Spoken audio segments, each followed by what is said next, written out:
But first, to another worrying sign of the rise and normalisation of Islamism in the West and the push for backward quasi blasphemy laws that prevent criticism or mockery of religion.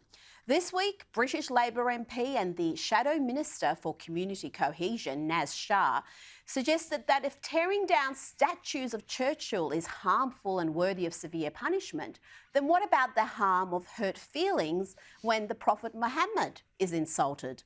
She tweeted about the connection Muslims have with the Prophet Muhammad with the hashtag not just a cartoon. As we all know, cartoonists mocking Muhammad and other religious figures were murdered by Islamists in the Charlie Hebdo attack in 2015, and just last year, a French teacher was beheaded by an Islamist after accusations that he had showed his class a cartoon of the Prophet Muhammad.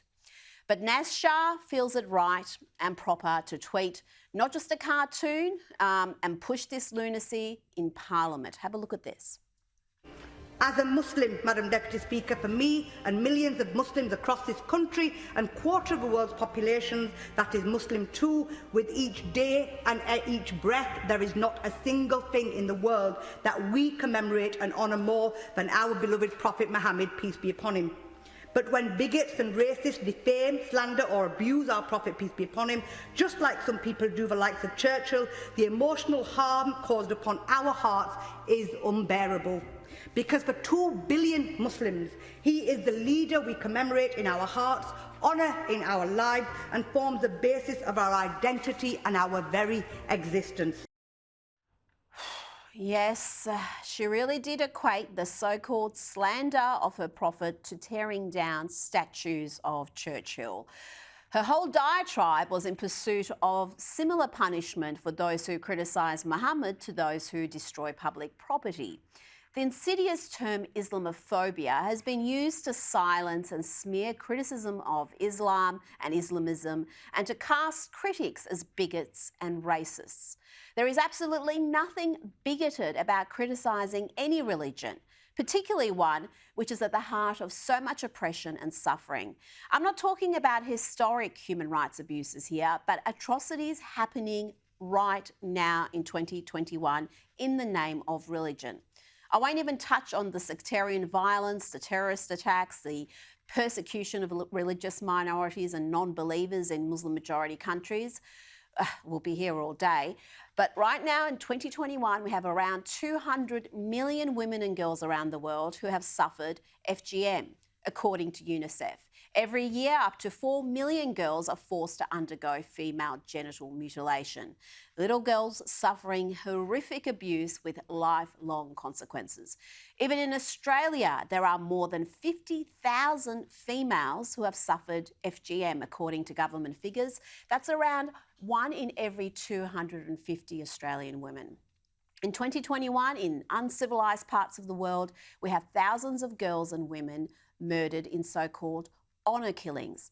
We have the depravity of child marriage justified on religious grounds, as well as the imprisonment, beating and even murder of homosexuals, with a number of countries still carrying the death sentence for homosexuality.